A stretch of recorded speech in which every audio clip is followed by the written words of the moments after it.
Welcome to Bare Necessities, the official Coventry Bears podcast. We live at coventrybears.com and you can listen wherever you get your podcasts. So definitely go and tell your rugby league loving friends about us too. I'm Dave Musson, one of your co-hosts, and I'm joined as always by my co-pilot and former Bears fullback, Craig Cathcart. Craig, how you doing? Yes, I'm good, mate. I'm good. One more week to go and the season starts. So very, very excited. Yeah. So as Craig just hinted at, this week's episode is a special one because take a breath, everyone. The season is starting. After more than a year away, the Bears are finally getting back to Betfred League One action as they kick off with a match at home to Barrow Raiders on Sunday. Now, because of that, we are using this episode to preview the new season, and I'm delighted to say that we're being joined by an esteemed panel of guests for the entirety of the show to help us do that previewing. So I will introduce them all in turn. First of all, Bears Director of Rugby, Alan Robinson. Alan, welcome. How are you doing? I'm great, Dave. Really glad to be here and really glad to be a week away from the start of the season. Yeah, it's finally here. Next up, it's only the head coach, Rich Squires. Rich, excited to have the new season within touching distance at last? Yeah, it's about time. Definitely is. Absolutely. And last but by no means least, player, coach, Scotland international, it's Dave Scott. Welcome, Dave. Are you glad to be done with pre-season? Yeah, it's been a bit of a strange pre-season, to be honest with you. We've had to make a lot of adjustments given the COVID restrictions and whatnot, but we've worked hard behind the scenes. We've got a good backroom staff, really good setup. They've been working around the clock to make sure that we've had the most effective pre-season possible. So really looking forward to getting into the season now. I think it's been about 14, 15, 16 months since we last played. So I think everyone's chomping at the bit to get going. Excellent. Yeah. Well, we've got a lot of things to cover here. So later on, we're going to chat about, let's think, the new satellite clubs that have been set up in the region and what that might mean for the future of rugby league in the West Midlands. And we'll obviously look ahead to the Barrow game and the season in general, I guess. But first of all, the Bears have played 2 pre-season friendlies since we did our last podcast. So there was a 52-4 defeat to the Keighley Cougars, followed by a 28-22 victory over the London Scholars. Now, I am keen to hear the thoughts of all our guests on these 2 games, but Craig, I actually wanted to bring you in first just to get a general reaction. And I think it's important to note that Keighley had already played a couple of matches before they played the Bears, including some competitive rugby league in the form of the Challenge Cup. So I don't think we should get too carried away by that result. And actually, if you start the analysis from half time at the Cougars game and then into the Scholars match, it does show a team starting to click, starting to find form, starting to find fitness, doesn't it? I mean, how do you read those first 2 results? Yeah, I think they're both very good choices as pre-season friendlies, playing one of the pre-season favourites for the league and also playing one of the teams probably that most people would expect to be in and around the same position in the table as the Bears. So, and yeah, I watched the Cougars game, definitely some ring rustiness in the first half, and the Cougars looked sharper, made less errors. Again, all these sorts of things are to be expected in pre-season. It's about finding your feet again. Some of the guys hadn't played for well over a year, so it must have been a shock to the system, particularly in the first half. But the second half was very impressive. Defended really well. Looks more of a threat going forward.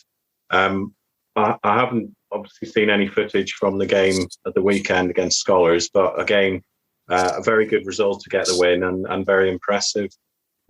Definitely. So let's bring our guests in then, because otherwise they're literally just sitting here listening to us. Nobody's rambling on, which is a bit of a waste of their time. So Rich, I'll start with you, and I want to give you your first opportunity to do something you'll be doing a lot this year and talking to us and giving us your post-match thoughts. So just give us your perspective on those 2 pre-season friendlies as head coach. 2 very different games, to be fair. It was a very tough first half over at Keighley. You could definitely tell they played 3 games before. We did all the right things kind of going into it, with the warmth and everything, which was really good. But we just got caught off guard by, how fluent they were, and it was very stop-start. We didn't adjust to the new rules kind of as we should have. But saying that, you can only put the new rules into practice playing. So there's only so much you can do in training, even though we had a referee visit down. that Keighley game was the first actual test for our boys with the new rules, and it was tough, and it took us 40 minutes to adjust to it. And once we actually sat down and adjusted at half time, and both myself and Dave actually spoke to them, it was kind of, you actually need to adjust quicker than what and the boys were honest in their own opinions of it, which was good. And then, we had a solid second half against Keighley, which carried on into Scholars. We made a few changes at Scholars with no Dave, no Liam Wellham, no Ben Pointer, Brad Ho, obviously, who got stretched off against Keighley. We just got told to rest him. He'll be fit and ready to go for Barrow, which is good news. But yeah, so we made some changes, and the boys who brought in really reacted to it, and you could tell that there was a big difference, in the ruck speed and the contact and everything that me and David spoken about after the review on Friday. The boys put into practice, and it worked for them. We went 18-0 up. We gave away 2 really soft tries. Scholars didn't really have to work hard for it. One of them was an intercept, and one of them was a half decent kick, and they got the bounce of the ball. But apart from that, we're very solid, and we've had our little blips where we lose our bits of momentum, but you're going to get them in pre-season friendlies just for the amount of changes we're making. It's roll on, roll off. Some boys don't want to come off and don't really need to come off, but we got what we needed to get out of both friendlies, and we've come out fairly healthy, which is good. Yeah. And Dave, what about you? I mean, your first action with your new team. What have you been able to take out of these games? I think the scoreline maybe doesn't really reflect the game against Keighley. Some of the video was a little bit disappointing to watch, and the reason for that was it was lapses in concentration. When we got to tackles 4 and 5, we gave away a lot of penalties.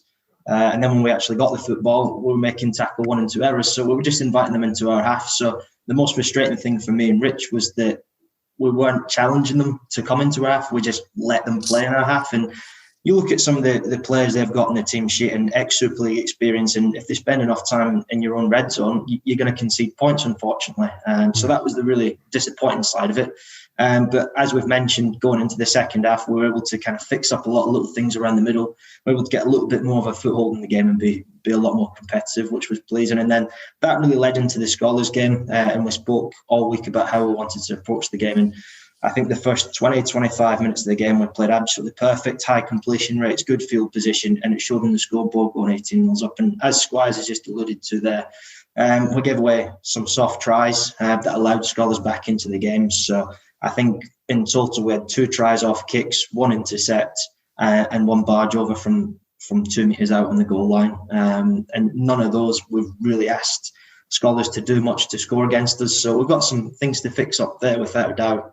But what was really pleasing was that we allowed them back into the game, and we showed the character to say, do you know something? You're back in the game. You've brought it to level score. I think it got to 22-22, and we showed some resilience and some character to grind the win out. So it's a big lesson for us, that Scholars game, in terms of building a scoreline and then protecting that scoreline and managing the game properly. So we've learned a lot from those 2 games, and we've seen improvements throughout both of them. So it's all really positive at the moment, and getting the win is really important because it just gives you that bit of momentum going to this side of the season. But everything positive from me and Squires so far, I think. Yeah, and lastly, Alan, I mean, your view from the sidelines, what sort of improvement did you see from the Cougars game onto the Scholars performance? Yeah, I think the Keighley game was like trying to stop a freight train that first half an hour, but we needed that. We needed to put the boys under that pressure, and I thought, yes, it was very, very difficult, but obviously come half time, it was a bit of a reassessment, a few home truths, and the guys sort of got a handle of it a lot better. We came out of the game, and then when we reflected on it, we thought, look, at the end of the day, there's still a lot of positives to take from it. The fact that Keighley had played 3 games, I'd spoken to York, I'd spoken to Broncos, I'd spoken to a few of the championship teams that had been playing, and really everything that had come back from them was, play games, put yourselves under that pressure. And obviously with the new rules, there was a bit of added pressure there as well, and a bit of nerves. So yes, we made a lot of mistakes, but and the main thing as well, of course, is you need the ball. You need the ball to be able to to put the opposition under pressure and to be able to sort of get into that arm wrestle and challenge their middle. And we didn't really get the chance to do that until the second half. But we, when we look back at it, we were making yards. We were doing some of the other things really well, and there was some great positives to take from it. And I think the most pleasing thing for me was when we went into the Scholars game, Rich and Dave and we all had a bit of a chat about it. And I think the most pleasing thing for me was that, we brought that intensity. We realised, look, we need to up our game here. The intensity needs to be a lot higher than what it is in training.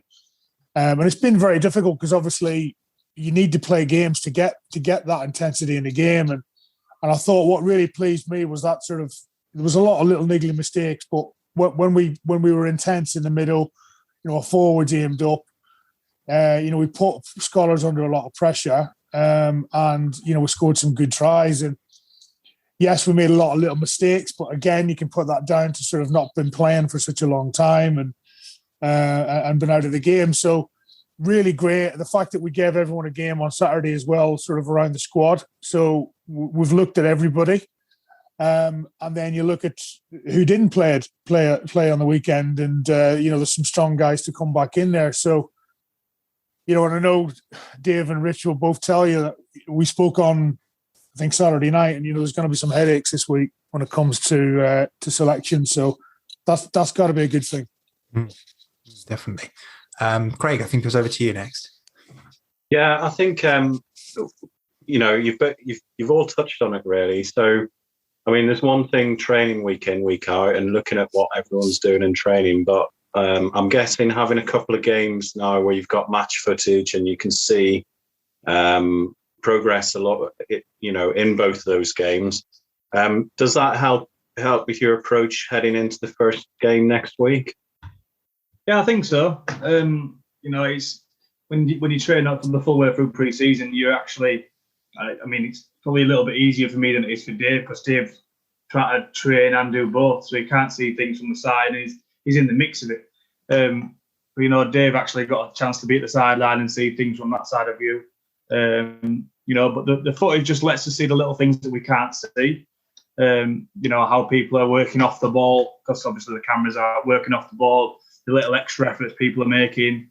It allows us to watch back, and you can sometimes get too caught up in it on a game day. So when you can actually sit back and have a look at it, there's always more positives than negatives. And it sees the little things that you can't see, like who made the errors, or if you Kieran Sherry the weekend, who keeps the ball dead when you're not meant to be kicking the ball, and just little things like that. It highlights little things like that will pull up with some of the players. But yeah, it's a lot easier for us to kind of assess things and go into next week 100%. That's great. Cheers. Kieran Sherritt's got history of kicking the ball at the Scholars when he shouldn't be kicking it, if I remember our 2018 season correctly. Any license they have now has been revoked, I'll tell you that right. 10 yards out, I might as well have kicked it out if they were 40-20. Yeah, he's not going to live that down, is he, after the weekend? Well, let's look more closely at the start of the season then. We've mentioned it's Barrow.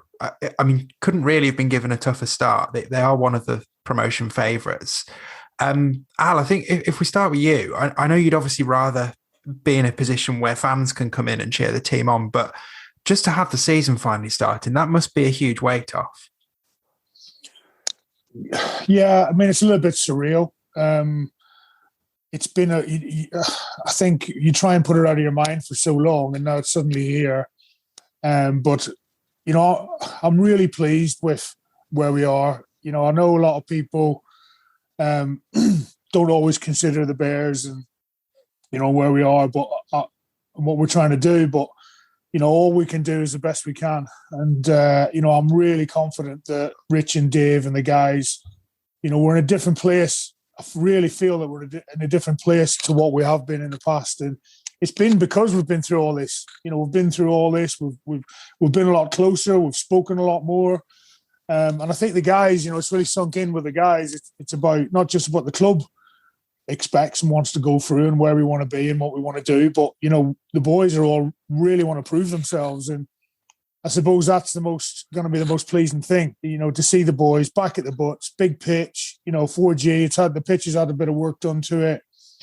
And Barrow have got to come a long way, and it's going to be really, really interesting. And I certainly believe that the guys are in a really good place now, and I think mentally we couldn't be in a better place. The culture and the way everyone's been carrying themselves has been really, really pleasing. And Dave, I wanted to bring you in here as well, actually, because obviously Alan and Rich have hinted that the squad's in good shape, and I'm particularly intrigued for your perspective, because it's been a long time since anyone's been able to play. So I'm guessing you must just be itching to get on the field and get stuck into a competitive match. But for you as well, in this new dual role, it's your first proper bite at that. So how excited are you for the start of the season? I think you've just alluded to there. Everyone's really excited for the start of the season. And I said it earlier, it's been 14, 15, 16 months since anyone played. So naturally, you miss it a lot more, and you realise how much you love the game when you're not able to do it. So I'm really excited. I can't wait to get stuck in, same as all the other lads. And that probably showed in some of the first pre-season friendlies, especially Keithley. Getting that nerves back on game day, the feeling in the changing room. And that's part of match day, trying to overcome that as well and trying to handle the emotions. So it's definitely important to get those pre-season friendlies in to help us prepare for Barrow there. But yeah, I'm absolutely loving my role as player coach and kind of having a bit more of an input into how we want to play the game and how we want to manage the players and these types of things. It is really challenging, as you can imagine. I think Squires alluded to it, especially when you're training or playing. You're kind of in the heat of the moment, you're in the game, and you're out there with the lads. But it's very different when you watch a game from the sideline. It's very different when you watch a game on video review. So it's challenging. It's a lot more work. I take a lot more work home with me, sitting down, watching a lot more games and trying to identify areas that we can work on, trying to identify areas that we're going to focus on for the upcoming weeks. So, but I absolutely love it. And I think probably because I've had so much time off, it's kind of reinforced how much I do enjoy the game and how much I do love it. And yeah, just can't wait to get cracking. Craig, over to you. Yeah, I was just going to ask about the remainder of the month, really. I think when the fixtures came out, it looked pretty intriguing. Got a really difficult first game, but then for me anyway, in my opinion, I think there's probably 3 winnable games after that. You got West Wales and Rochdale. I mean, they'll not be easy away games, and then Scholars at home as well. So what are you guys targeting really for the first month of the season? I think for me, we need to start this week, really solid and give a really good account of ourselves. Alan said, Barrow got to travel a long way and they've had a long way off. I think their last pre-season game was 3 weeks ago, so they might be a little bit rusty as well. So where we've come off back 2, we've played with some confidence, and we've been able to rest a few people and some people are fresh. It could be really good for us. But looking past Barrow, there's no reason we can't win those 3 games. Obviously, the 2 obvious ones that we'll be looking for is West Wales and London. We've seen a little bit of those from, and some people will be assessing the kind of results from, obviously, Scholars beat West Wales, we beat Scholars. So pre-season games being nothing, and they'll definitely be 2 we'll be targeting, as will North Wales. We kind of, I think someone mentioned it the weekend, we're kind of in a bracket at the minute with London Scholars and West Wales. In around that thing, and North Wales are kind of one step above us, along with the Hunslets and stuff. And we need to be really now stepping up into that bracket and really testing these people on a weekly basis. So, every game we're going into this year, we're confident we can do a job on people. So, after Barrow, we'll be looking for 3 wins. With Rochdale in there as well, that people are tipping them to go to the top. But again, I think a lot of ring rustiness with those, and a lot of, again, they're the same with us, so they've got a lot of new faces. So it's about how people are keeping fit and how people kind of gel together as a group. Will have a massive effect on people this year. What about you, Dave? What are you aiming out of this first month? Well, before I got onto that, I think Squires has touched on it there. And you've probably seen some of the results in Super League, some of the results in Championship, and the table's not maybe as you'd expect it to be. So for me, it's probably an ideal time to be playing the big teams, simply because we've been off for that amount of time when it comes to game day. It's a bit more of a level playing field, and it's probably going to get to mid-season before teams kind of start to find their stride a little bit. So I think that's really important for us to bear that in mind and make sure that we go 100% into every game, give it everything that we've got. Yeah. And if we have a dig, who knows what can happen? That's the way we need to see it. And yeah, okay, we can say that the next 2 games against Scholars and West Wales, we're looking to target, but similarly, they're going to be targeting us. So they're not giving us by any stretch of the imagination. We need to be on our A game. And if we're not, we're at risk of getting beat. And I think it's League One's now one of those types of leagues. If you turn up and you're not in your A game, you know, you're going to get turned over, because the quality in the league and some of the individual qualities within the teams is, you know, ex-Super League standards and some potential Super League standards as well. So, yeah, we really need to make sure that we've got a match sharpness, match fitness up to speed, which obviously we've tried to implement in pre-season in these 2 pre-season friendlies. So we go into it with a lot of confidence. But I think, you know, I'm exactly the same as Squires. If we look at the first month, if we can come away with 6 points from it, we'll be very happy with that. Yeah, and I guess with this shortened season as well, there's games are coming thick and fast right at the beginning. So, Al, what's your thoughts on what you'd like to get out of this first month? I mean, we looked at the condensed fixtures, and it really is a challenge. You know, before there was quite a bit of free time, actually. When you look at it now, it's just flat out. I think there's 1 weekend off in July. Other than that, it's flat out all the way through 18 games. You know, and that's going to take a real toll. So I agree with what Dave said. I think COVID's a massive leveler.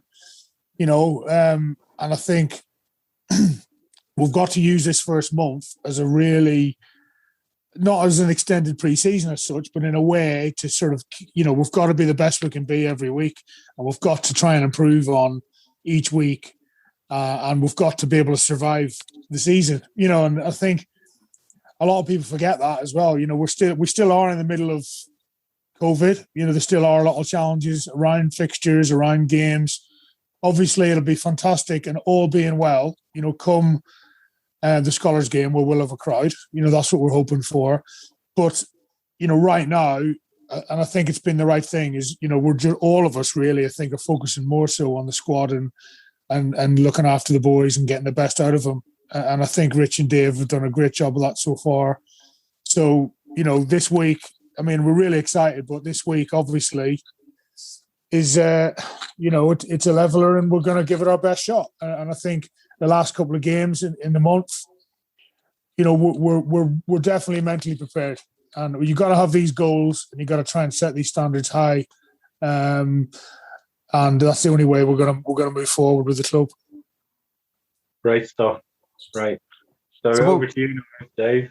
Yeah, cheers. So we'll come back to the new season in a moment, but one thing I did want to bring in here was just reflect on the brilliant news about the new satellite clubs that have been announced. So they're all part of the World Cup legacy, and you know, they really feel like something that are going to make a big difference to the sport in these parts. And I guess all 3 of you have probably got a slightly different perspective on this, and probably you as well, Craig, at the end of it as well, because of your route into the game. But Al, if you could start off just by recapping on sort of the details of what these 3 clubs are, so where they are, what it all means, and all that kind of stuff, that'd be really helpful. Yeah, so probably, where are we now? Probably late 2019, I'd say, was when we started looking at this.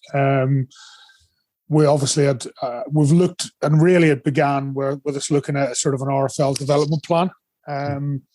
The RFL have got a process now in regards to a lot of the areas and a lot of the geographical areas, which I think has been really good. And we went through that process. We looked at what we've developed so far, what we've done within our community structure, what the foundation has achieved as such. And, you know, we thought, right, you know, we're really happy with a number of things. For example, with TAG has been really successful. We've obviously engaged with Tri-Tag Rugby in regards to the franchise side of it, but when it comes to sort of that participation side, engagement with the Bears, there's a lot of little things in there as well.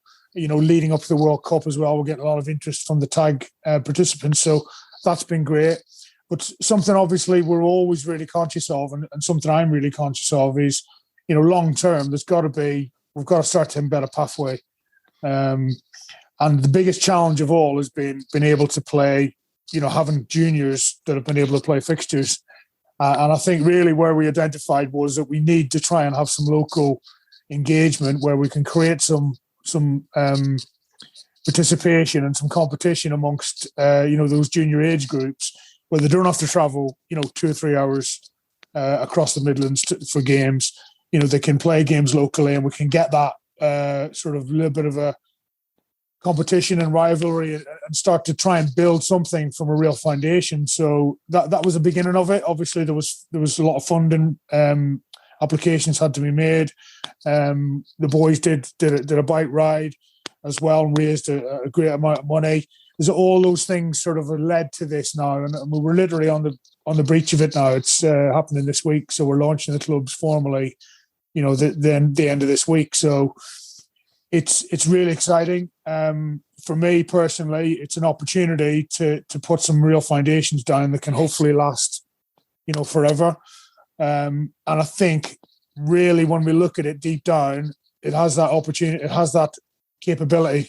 Because we're trying to embed the clubs within facilities with their own volunteers, with their own coaches, supported by the club, and not just sort of the club doing everything.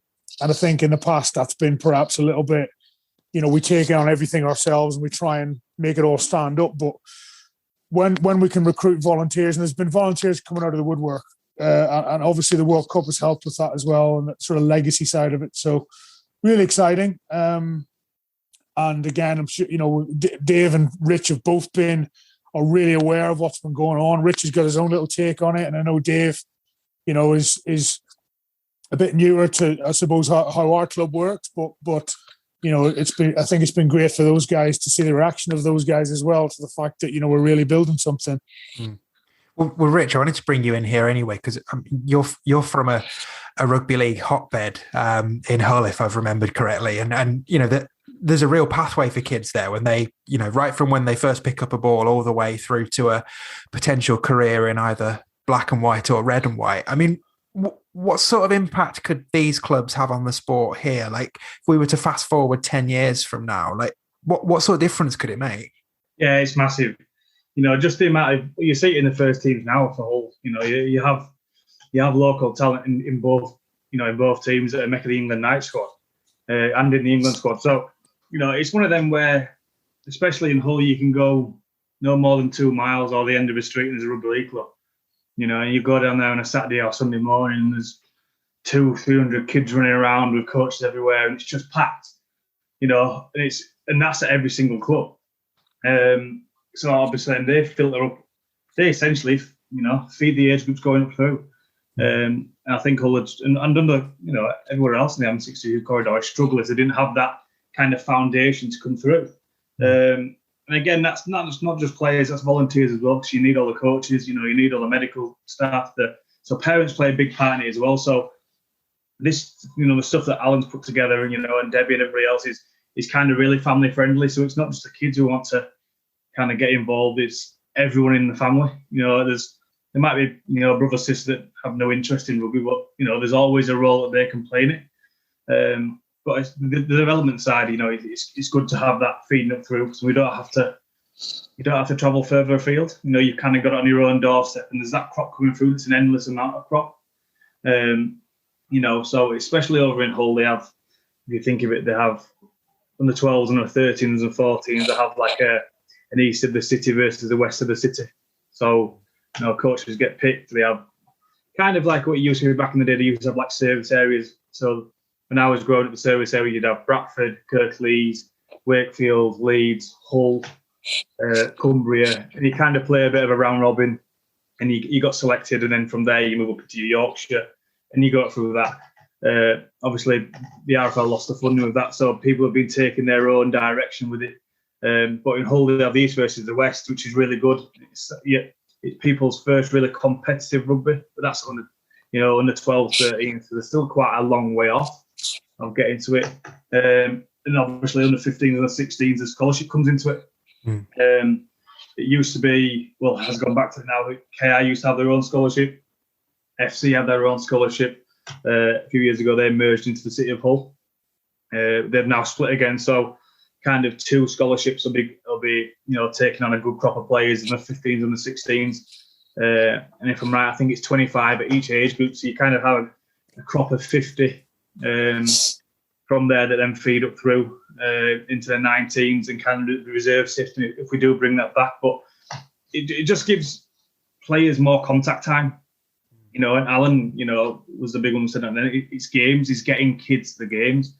It's same as the first team. It's all right, you're training all the way through pre-season and stuff, but the kids ultimately just want to play games. They love going out on a Sunday and tackling other kids, and you always have the big units who go around and throw people about, and then you have it's that puts smiles on people's faces of, and it's always good seeing a kid that you may pick up. If we're fast forwarding 10 years down the line, someone who starts playing in one of these new teams, makes their first team debut with the Bears, that'd be an ultimate milestone for the club.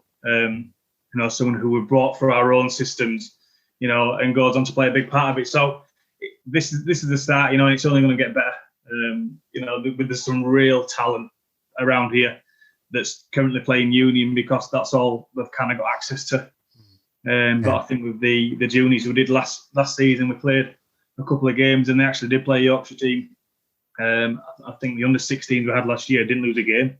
So, is it out there? It's just we've got to provide the right foundations for it, and that's what we've done with these 3 clubs. Yeah.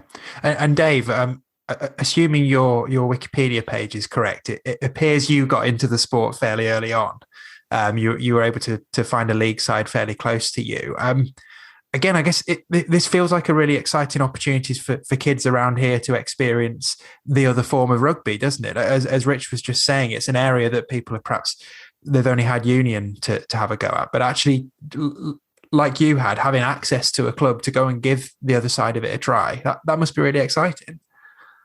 Yeah, I mean, I guess for me, it was timing.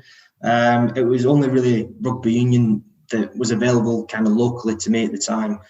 And then, I don't know what it was. I just wanted to try rugby league. I think I'd seen it on telly and I just thought, that looks amazing. I want to give that a go. And I used to travel across from Stirling to Glasgow a couple of times a week just to go train. And fortunately at the time, there was plenty of other teams around Glasgow and the city. So we was able to have plenty of games and it just kind of went from there. And then I think Hull Kingston Rovers had a partnership with Scotland Rugby League, and I happened to be playing a game from a local amateur club in the middle of a park in Glasgow against a touring team from Hull. So I think it was actually East Hull, and they sent a scout up from Hull KI, and then from there I got invited to the academy. So it was just really fortunate that there was that partnership. Otherwise it wouldn't have happened. So that kind of ties in perfectly to Coventry Bears, and then having these 3 clubs. Now that we've got these kind of satellite clubs, if we're able to, get a player that comes through the system and then comes to Coventry Bears and then maybe even develops from there, goes into Championship, Super League, I think that'd be absolutely fantastic. It'd be a great story. And it's probably one of the reasons that I wanted to join the Bears as well. Not being from the heartlands of rugby league and having the opportunity to be involved in developing the sport and developing local talent. Very similar to myself, so very kind of close to my heart in that sense, I suppose. And it'd just be absolutely fantastic just to put Coventry on the map, and we're taking the right steps to do that. Yeah, and Craig, I wanted to bring you in quickly here as well, because I'm guessing your introduction to rugby league was similar to Alan and sort of playing it when you got to university, was it? So, like in terms of actually playing the game. So again, the sort of difference these clubs might make. Yeah, and that's quite late. I just think, I wouldn't say I had as much talent as Alan, but if both of us had grown up in a rugby league area and had the opportunity to pick up a ball at a young age and learn the skills and everything else, because it's a bit of a myth, I think, out there that rugby union players can pick up a rugby ball and start playing rugby league. If you do that late on, even sort of 18 years plus, it's a very hard transition. So what you want is juniors playing and picking up the ball early. The main difference from this, I mean, I've been down to see the Bears juniors a few times over the years, and they've had, 100 plus players there training, once a week and going down on the weekends and as well. But it's always been difficult getting games, I guess. So having 3 teams locally, and also a renewed sort of in the Midlands as well. There's a lot of clubs now working with getting juniors set up. So, again, having more regular games will make a huge difference. I mean, there has been a few lads that have come through from the juniors, but what you want really is a conveyor belt. You want people not seeing it as something to spend a bit of time in the summer going down and training and learning new skills, but you want lads to play it and go, this is the sport for me, this is what I want to do. And they'll only get that if they play regular games. They'll not get it just from training and playing a couple of games every summer. They need to be playing regularly, and they, believe me, a lot of them will fall in love with the game.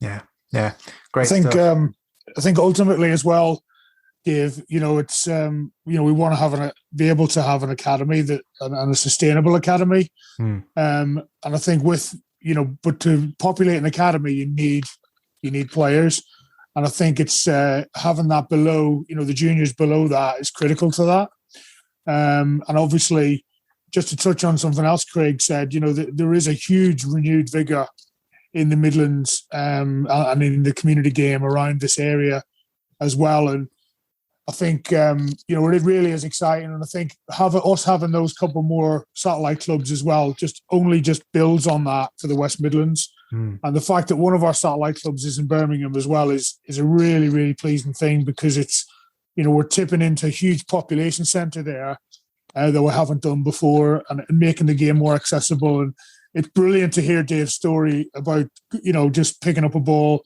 playing rugby league in Glasgow. I mean, Craig and I have a similar path. And by the way, Craig's been a bit modest there, because he was my captain actually at under 13s at school. So, but it's just great. All these stories, I think, and it's part of rugby league. And I think that's what excites me the most and drives me the most when it comes to developing the game, is because you hear these stories about people being able to access rugby league and they go on to great things. And, and for us to be able to create that opportunity is the best part of it.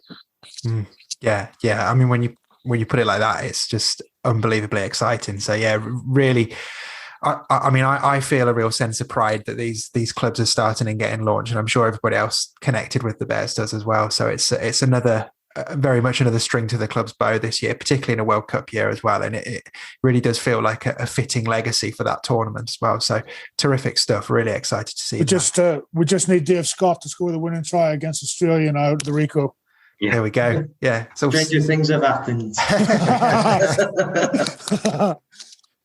Great. Well, let's move on. We put a call out on the social channels for any questions that people might have, and we had a few in. It turns out we've probably got sort of one for each of you actually. So I think Craig, I think if you start off with, we've got one that I think Al would be best placed to answer from Grow Rugby League, Eric, and then I think there was one from Mike Shires, which is probably well suited for Rich, and then we got one in particular for Dave as well, which I'll pick up at the end. But yeah, Craig, if you want to go in with the ones for Al and the ones for Rich first. Yeah, so this is from Grow Rugby League, Eric, on Twitter, and he said, with people predicting the demise of all below Super League with no central funding, how are Coventry Bears placed to be able to weather the storm? And he has asked, and I don't think you'll be able to answer this, but he has also asked, plus how much do you get at the moment? Well, the first part of that question I think is really easy to answer. We've been weathering the storm for the last couple of years. The game's been changing. How the game's been governed has been changing. The amount of money is reduced. Everyone talks about it being sort of 70, 80k. It's not 70, 80k. It is less than that. And when it comes to what amount of distribution you get. It's very much based on where you finish within the league and what you offer the game in regards to return on investment and your sustainability and your financials and everything else. I can't see there being one club in League One, unless they're very independently wealthy clubs financed by a wealthy benefactor, that could survive without central funding. At the end of the day, the competition needs to be a certain level. It's we want to have professional players. To have professional players, you need a budget, and the central funding is a significant part of that budget. So, with us, it's probably significantly more than other clubs. And we're a new club. We are only 6 years in the league. There's other clubs that have been professional for many, many more years. But we're a bottom-up approach. I've said this, and I've tried to explain this to many people before. And a bottom-up approach means a sustainable business first and foremost, and trying to develop the club and your players and everything else alongside that. And that means you can only spend a certain amount of money on a playing budget. And it has to fit within how you function your club and how you model your business. The other clubs are different. Other clubs will have probably considerably more sponsorship, considerably more personal input from directors, owners, that sort of thing. I'm contrary to what some people might say. I'm certainly not a wealthy guy that's off flying to Barbados, on holidays and putting loads of money into the club. We're very modest in what we do, and Rich and Dave will back me up on that. It's we manage our playing budget in a very sustainable manner, and I think the most pleasing thing of all is the players that we bring into the club understand that as well, and they understand where the club is and what the club's trying to do. So, I suppose to answer that question, in a shorter form, it's I can't see how League One could continue without some sort of distribution of some kind at its current format. Being a semi-professional, professional level with a certain level of competition that sits below the Championship and Super League. When it comes to the amount of money we get, people aren't too far off, but it's nowhere near. The amount of money within our club is vastly reduced compared to many other clubs in Championship and League One, and we're very proud of that as well. I think just one last point from me on that, Alan, as well, is that for me anyway, League One clubs get a very, very modest amount of money in comparison to Super League and Championship clubs, and it's completely the wrong way to look at things by saying, to save money we can cut League One adrift, because actually you're what you're getting for your outlay in League One, for me anyway, is much more. You've got a pyramid there where players can come through. You've got opportunities for new clubs coming into the game, but equally you've got opportunities for clubs. I'll use Cougars as a good example, a club that has had to rebuild again in League One, who wishes to be in the Championship and Super League. Take League One away, and that opportunity goes as well. And also, if you don't have a League One, then there's no opportunities for new ambitious clubs to come into the game either, because they'll struggle going into like a Championship or Super League 2 type competition. So the bottom line, you've nailed it. The bottom line is, and I believe people are not experienced when they think this way. Some people think, that lots and lots of money and it just happens, and you've only got to look at, unfortunately, the likes of Toronto to see that is not just the case. You need to have a foundation, but the pathway for players is a very small part of it. Does the sport want to have a national footprint, or does the sport want to just be a northern sport? Even I've been running the Bears for 20 years. I've been going into schools the last 2 weeks, and I'm still meeting people that think rugby league's a northern sport. We've got to get beyond that. We've got to get away from that, and we've got to be recognised as a national sport. And rugby league, that's the only way the game is going to go anywhere. I firmly believe, expansion's one thing, but it is very, very, very, very difficult. We are judged the same as clubs that have been around for 100 years, and that makes it so much more difficult for us, not just on the field, but off the field. We're constantly showing the beauty of the game to people and trying to grow it.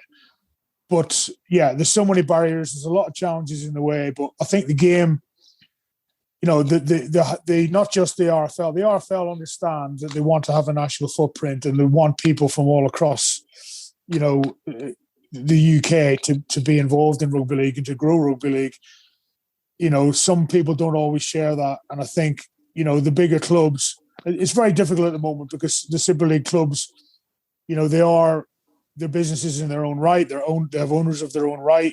They have their own communities. But surely the best thing for the game is to get the best players on the field and the best players playing for England and the best players playing for the other 4 nations and the best competition possible at the top of the league, at the top of level, which would be Super League like the NRL. And if we can get to that, everything else is going to benefit from it.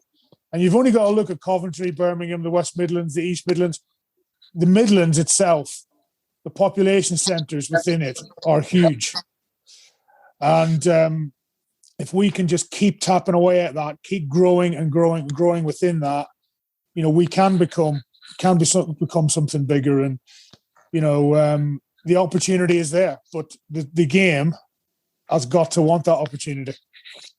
Yeah. And I think that's the most frustrating thing. I think to add on to that as well, it's like I don't think people see what Alan actually does. We had a player join us, obviously from Bradford, and he was, introducing to Alan, director of rugby, and he was like, "What? Your owner comes down to training?" I hadn't seen our owner in years, And then you go before the Keighley game, the Friday night, we finished training, and Alan's cooked up spag bol for the boys. How many owners in rugby have cooked up spag bol for the boys?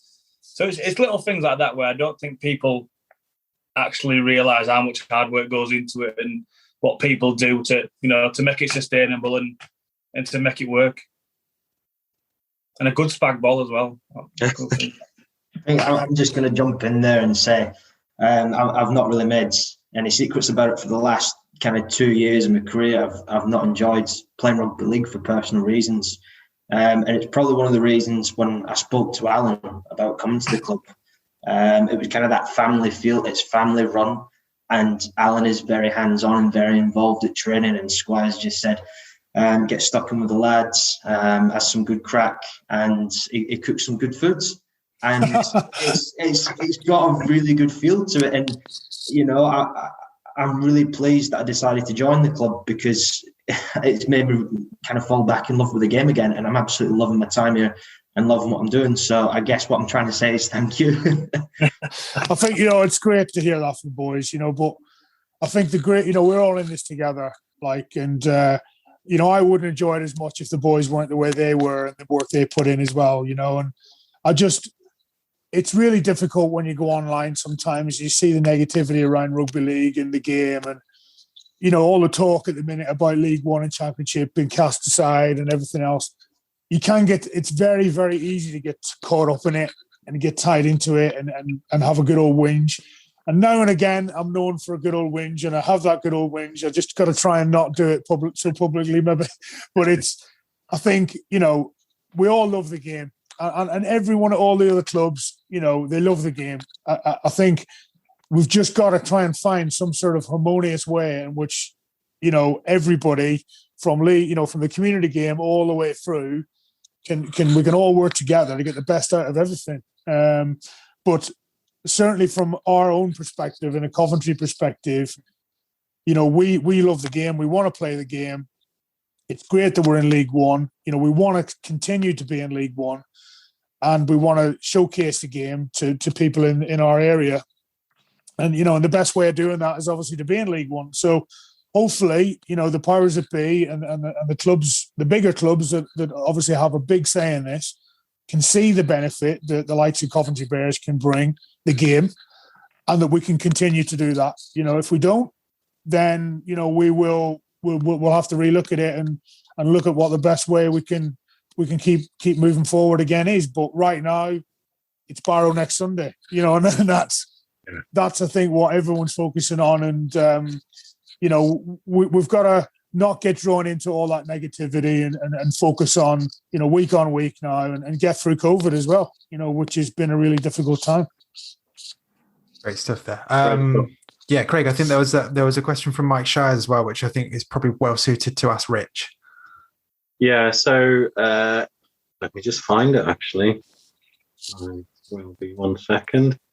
So Mike's question was around something that we've spoken about actually before we hit record, was that traditionally the Bears have struggled with in the pack through the middle. So how do you think things are looking this year in terms of the pack and being competitive in the middle again? Yeah, it's something that Alan's kind of highlighted for a number of years, that he wants a big physical pack that can lead us around the field. We've kind of tried to recruit in that area this year. There's a couple of boys who have been around the club for a number of years, so they're kind of starting to see the difference and the change of approach we've gone. And it was, you could see in both games, Keithley and Scholars, we got commended by both coaches about our pack, which I don't think has happened for a number of years. So that's good to hear, but I don't think we're nowhere near where we need to be. There's still a lot of improvements to come in that pack. They're not the most experienced pack. There's still some boys transitioning from rugby union there who have, you look at Josh Dinn, who started the week and has played one game of league before, and so they haven't played or established rugby for a number of years. But we sat down after, I think me and Dave sat down with the forwards after about a month of pre-season and just said, look, you've got probably one of the best back lines in League One. When you look at both Wellhams, you've got Nathan at the back, Hayden obviously who can score tries for fun, and Reece Rance as well, and throw a couple of others in there. But they need to kind of set a platform. And we were treading on water a little bit for the first month, and it wasn't doing what we kind of said. And we kind of had to sit down and give them some home truth, saying, look, if this carries on, they can't do their job without kind of you doing yours. And it was people knowing the role. And a big one that I've kind of mentioned to them is I wanted some kind of physical aggression and to assert their physical dominance in other teams. And we definitely did that against Keithley. The first 20 minutes, we absolutely whacked them about, and speaking with Reece Lovegrove, their boys hated it. It was just the little things that we kind of did after that, but we took it into Skulls, and again, we whacked them about, and we go back to a little bit of rustiness, but our first attacking set at Keithley, we ended up on our own 10, and we rolled Keithley 80 metres, and that's without even kind of doing anything as dangerous as what we should be doing. We were still carrying one up. We weren't playing in pairs. We didn't have the little shape that the boys know we should have, and will have moving forward. So it's the little things like that where getting the forwards to understand that we're carrying in pairs of a little bit of shit makes it a lot easier for them. I don't think they realise how, especially against a team like Barrow, for example. Barrow are a big physical side who assert their physical dominant team, and then their halfbacks and do the rest off the back of it. And we've got to try and do that ourselves this year. So Barrow will be a real test for where we're at. But I'm happy with what we've done the first two games. They've really set a platform for us to be able to play. They've been aggressive. They've stood up, fronted up. And it's been good, and you can see throughout the boys they're kind of seeing that. And having a little bit of belief in himself. Peter Ryan, I had a few home truths with him last season in the first three games. He wasn't where he needed to be. And these first two games has been massive. And I think Alan will agree with that, and Dave as well. He's actually asserted his physical dominance. He's running over the top of people. He's whacking people, and the boys are thriving off that. And it's a big way to kind of put your foot down on teams. But then he's got others around him who are also doing the same thing. And then you go to you move outside the pack and you've got both Wellhams who are freakishly bony and elbow, but they're not scared to kind of whack about as well. So we're starting off in the forward pack. We've kind of tried to instill it across a full team, and especially into the boys coming off the bench. We've spoke about it before. It's tough in a pre-season game when you're rolling on and off, but you go into when you've got 17 blokes and there's a limited amount of subs. The people who are starting need to cert that, and the people who are coming off the bench need to hit that level and take it a little bit higher. So it's the pre-season games have allowed us to find our forwards who are probably better suited coming off the bench, energy-wise, and to raise us a couple of standards to kind of kick on from it, and the boys who can kind of settle us into emotion, start us off and get us on that front foot. But there's been, throughout full pre-season, the forwards are going in strides, and the halves, Dave being one of them, I'll probably love playing off the back of him. And we've kind of said to him, the halves will tell you, if Dave's getting the ball stood still in his own 20, Dave wants to be playing in a dinner suit all year. You don't want to be getting thrown around. Yeah. And we kind of haven't done that in previous years. Our forwards need to look after our boys and start to look to enjoy going to wax and worry, and kind of enjoy doing it.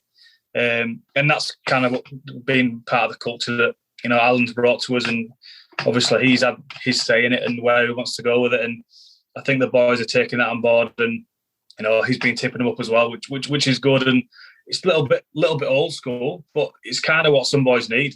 It's, you see it on Super League. It's a little bit too fancy sometimes. Where I just think Dave Knock said something the other day, like, it's a simple game, and I think sometimes you can get away from that quite easily.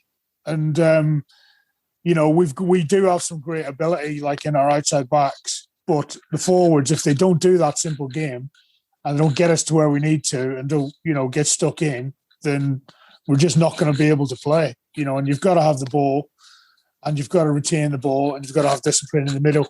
And I think, again, like what was really pleasing from, I think, Scholars was we had really good intensity in the middle, but there's a lot more to come from those guys. And I think we've got probably 3 or 4 guys that have, there's a couple of forwards in there, a couple of props in there that are really probably maybe playing a handful of games, and to think that they're making breaks, they're running over the top of people, they're making good yardage against some established teams, and they've not embarrassed themselves in the last couple of weeks, really bodes well, because this competition is really physical in the middle, and I think that's something I've kept on about. The boys are sick of me going on about it, but there's some big packs in this league. We've got to be physical and we've got to front up against them, or we're just going to get, it's going to be, it's not going to be good. So we really have hammered that home over the last,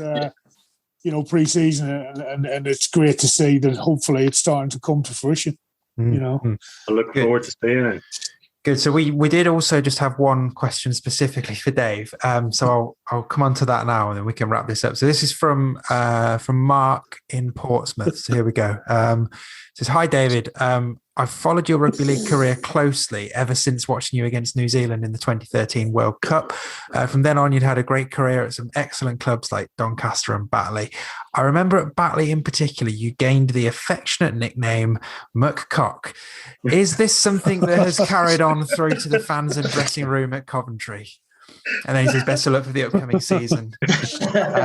So Dave, over to you. Thanks for your question, Mark. Very kind of you to ask that.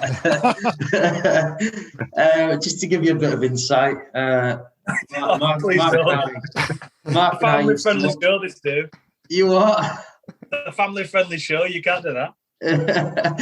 So Mark and I used to work together back in 2013, 2014. Worked together for about 7 years, and anytime I'd maybe go into my office, anytime I would open up my workbook, or there'd be maybe some sticky notes left over. I think one time I actually went to go fill up petrol in my car, pressed the button for the little flap to open, and there I've got a picture of McCock.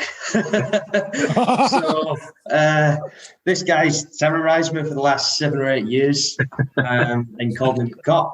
And yeah, he's really tried to stick with it. And yeah, apparently he's put it on my Wikipedia page and all these types of things. And it's never been a nickname that anyone's called me apart from him. It's never been anything that's stuck. And for the last 6 or 8 years, he's tried desperately to make it stick. He's tried to make my life hell. You ruined that. I think he's probably now at a point where McCock is going to be my new nickname, unfortunately. So well done, Mark, and thank you very much. Okay. New year, new season, new nickname. Okay. On that note, we should probably start rounding up. I was so conscious I've kept you for a lot of time, so I appreciate that. Let's wrap this up then. So to finish, let's go around the panel, including you, Craig. Actually, I just was curious to hear, your one line, as few words as possible, one line summary of what your hopes are for the Bears in 2021. And Craig, actually, you can go first. You can go first on that one. I think just getting back to playing rugby, but doing it well and getting wins. Mm-hmm. Simple. Yeah. Rich? Consistency. It was good. The difference between, after the game at Keighley when we've, lost 52-4 and the boys getting a win at the weekend was completely different. So smiles on face is a big one for us, and and keep making the steps forward to kind of prove people wrong. That's the big one for me, is proving a lot of people wrong and our impressions on people. Great. Alan? I think just some sustainable, and some sustainable success. I think with the club as a whole, we always move forward. We try and move forward, try our best, and I think it'd be great for us this year to get some more wins on the board. With the first team, and that can galvanise everybody else. And I'm really excited for that, and I'm hoping the boys, are going to do us all proud. Mm-hmm. And Dave, apart from a new nickname, what are you looking for this season? I think just for the team to be fearless. We're going to be underdogs all year, and we need to thrive off that. It's as simple as that. We need to believe in ourselves, and we can't go into any game thinking that we're beat before we're on the field, and we have to be competitive throughout the game. So for me, we just need to be fearless and believe in ourselves, and let's just work hard, have a dig in every game, and let's see what happens. Great, brilliant. Well, we're going to be here every step of the way, so do stick with us here at Bare Necessities and subscribe wherever you listen if you haven't done so already, so you don't miss a beat. Thanks to you, dear listener, for listening. And how about this? Our next episode is going to bring you all the reaction from the first game of the new season, which it's been a long time since we've been able to say that. So first of all, Dave, Rich, Alan, thank you so much for your time. Really appreciate you joining us for this preview season, and best of luck for the new year. And Craig, thanks to you as ever for sticking here with me. And I guess for all of you, good luck. Thank you, and bring on the new season. And we'll see you soon. Nice one. Cheers. Thank you. Thank you.